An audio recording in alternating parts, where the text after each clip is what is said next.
Eh, ok. Por favor, Valeria, indique su nombre completo y RUT e inicie su exposición. Nombre completo, Valeria Constanza Cifuentes Ojeda, RUT 19.863-69-1. Quería consultar si puedo presentar PPT Sí. o... A ver.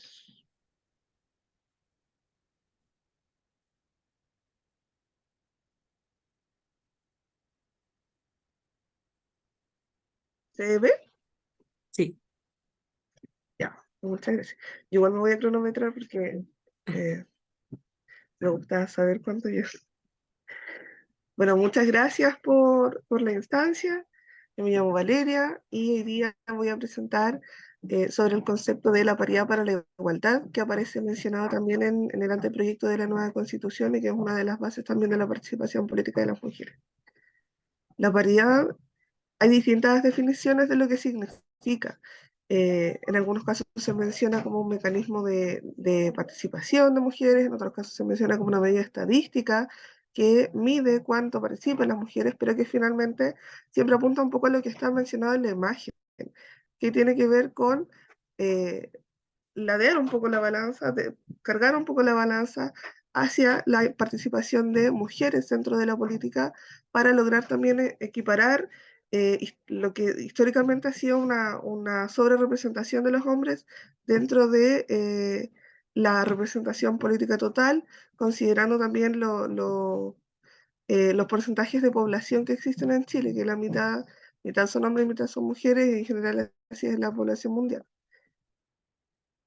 La paridad tiene sus bases también sobre la Declaración Universal de los Derechos Humanos, tiene también, eh, está cimentado sobre otros tipos de declaraciones, pero finalmente tiene que ver con la participación e incidencia y representación de las mujeres dentro de la política. ¿A qué va y qué es lo que lo sustenta? En la Declaración Universal de los Derechos Humanos, que la menciono porque es la base también de todo lo relacionado a lo que está mencionado dentro de esta presentación, es que todas las personas tienen derechos y libertades proclamados en la Declaración. Todo lo que nosotros sabemos, ¿no es cierto? Los derechos sociales, los derechos económicos, culturales, políticos, civiles, etcétera, eh, y que son sin distinción alguna de raza, de color, de sexo. O sea, no se hace la distinción dentro de las libertades y dentro de los derechos humanos si la persona es hombre o es mujer.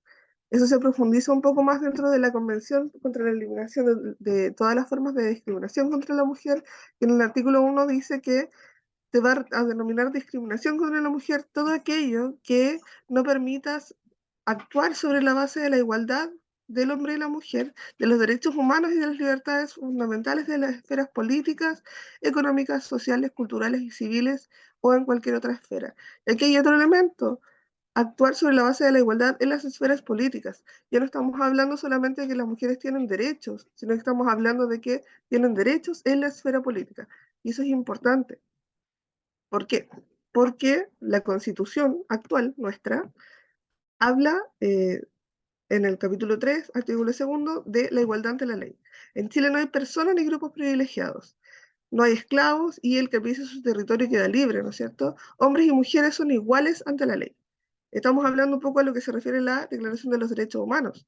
Los hombres y las mujeres tienen los mismos derechos y tienen los mismos deberes, ¿no es cierto? Las mismas libertades y por lo tanto pueden acceder a la vida social de la misma manera. Sin embargo, el anteproyecto menciona un elemento distinto en el segundo artículo del capítulo 4, si no me equivoco. La ley asegurará el acceso igualitario de hombres y mujeres a los mandatos electorales y cargos selectivos y promoverá su participación en condiciones de igualdad en los distintos ámbitos de la vida nacional. El Estado garantizará el ejercicio de la participación política de las mujeres. No solamente aquí ya estamos hablando de que la mujer es igual al hombre y de que el hombre es igual a la mujer, sino que la mujer va a tener espacios específicos de participación dentro de lo que significa la vida política de este país. ¿Por qué? Porque somos iguales y por lo tanto también deberíamos tener la misma incidencia política dentro de lo que implica la creación de políticas públicas y el avance también de la política del país. por qué se propuso? Por las estadísticas también. Las estadísticas dicen mucho, ¿no es cierto? Aquí esto empieza desde el año 1990, pero se refiere a la participación política de las mujeres en la Cámara de Diputadas y Diputados y dentro del Senado. Se comenzó cuando recién podíamos elegir, ¿no es cierto?, en 1949 con una mujer. En 1990 llevábamos 7 diputadas y 3 senadoras. Y este periodo actual que estamos viviendo, hay 54 diputadas y hay 12 senadoras, sin mecanismos de paridad, pero implica también que tenemos que seguir trabajando en esto. Estamos hablando de 54 diputadas dentro de una Cámara de 155 personas y 12 senadoras dentro de una Cámara de 50.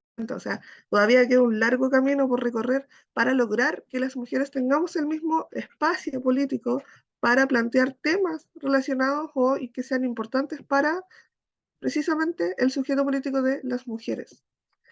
Lo mismo acá, la participación de mujeres en municipios, que es tan importante, ¿no es cierto?, dentro de lo que son los gobiernos municipales. Alcaldesas electas en las últimas elecciones del 2021, 17,1% de un total de 100, ¿no es cierto? O sea, todavía falta mucho que hacer para lograr llegar al 50%, que es lo que busca la paridad. No busque que sean más mujeres, sino que el universo de lo que es la representación y la incidencia política esté equiparado. Y eso acá no lo estamos viendo.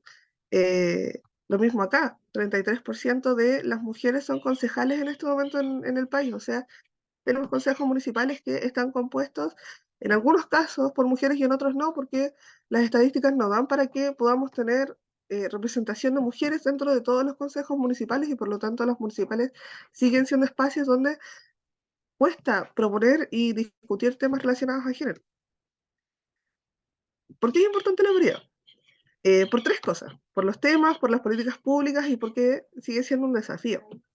Cuando las mujeres, voy a leer aquí, cuando las mujeres participan de la toma de decisiones, los temas que afectan a las mujeres se hacen más visibles y adquieren relevancia.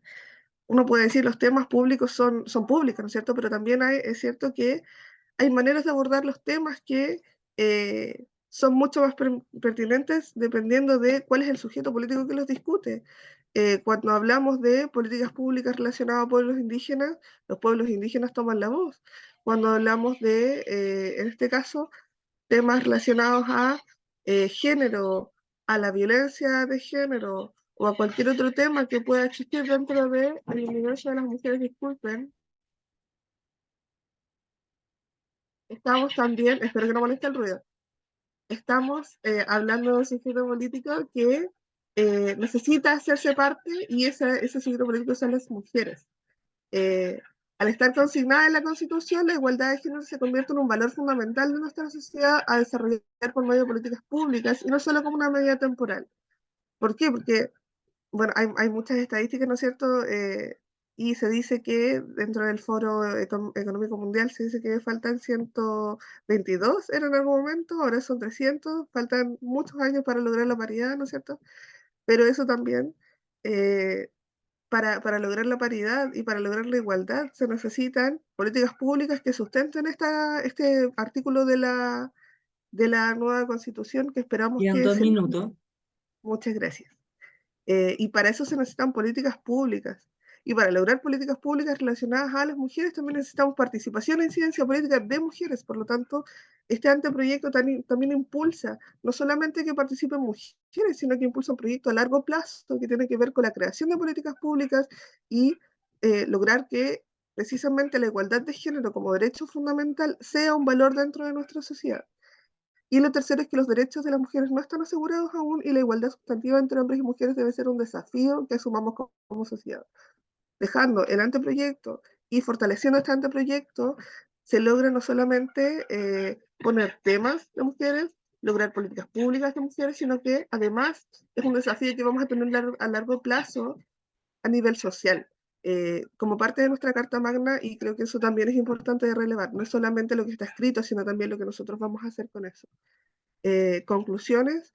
Estas son conclusiones personales, por supuesto, uno puede sacar las que correspondan, pero la norma es un mandato a la ley, y aún así no constitucionaliza la paridad efectiva de los órganos de representación política. Lo menciono porque efectivamente tenemos un anteproyecto que tiene mencionado lo que se refiere a la igualdad en la participación. Sin embargo, todavía no está específicamente mencionado la paridad específica o todavía no está referido en los distintos órganos de representación política. ¿Cómo va a ser esa paridad? ¿Cómo se va a lograr esa paridad? Considerando que tenemos distintos órganos de representación y qué es lo que va a implicar también el proceso de paridad. Y lo segundo es que a más participación política, mayor representación e incidencia del universo de mujeres, que es lo que ya se había mencionado. Y para cerrar, quisiera cerrar con una cita de Kofi Annan, que es un diplomático ganés, un hombre. La igualdad de género es más que un objetivo en sí mismo. Es una condición previa para afrontar el reto de reducir la pobreza, promover el desarrollo sostenible y la construcción de un buen gobierno. O sea, los problemas de las mujeres son los problemas de la sociedad en general, por lo tanto, eh, me, me, me parece muy importante este artículo del anteproyecto y también a lo que va finalmente, que es que la paridad es un método para la igualdad de las mujeres como un derecho fundamental, un derecho humano de nuestra sociedad. Muchas gracias. Muchas gracias. Agradezco su presencia y participación en este acto significativo para el desarrollo de nuestra nueva Constitución. Y a continuación daré cierre a esta reunión, la cual, reitero, será grabada para su posterior análisis. Así que muchas gracias por participar. Muchas gracias igualmente. Que estén bien. Igual, chao.